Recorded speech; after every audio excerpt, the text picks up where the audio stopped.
అయినటువంటి ప్రమదగణములన్నీ ఆయన చుట్టూ తిరుగుతుంటాయి. భూతగణములు.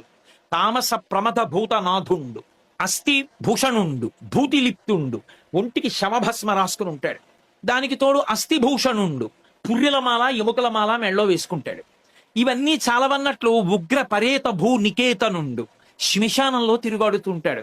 ఉగ్ర పరేత భూ నికేతనుండు, ఎవరిని ఆయన గౌరవించారు కాబట్టి మర్యాద అన్నమాట శివుడికి ఎందుకు అన్వయం అవుతుంది? మర్యాద లేనివాడు, తామస ప్రమద భూతనాథుండు, ఉన్మత్త ప్రియుండు, ఉన్మత్తనాథుండు, ఇన్ని మాటలు వాడాడుగా.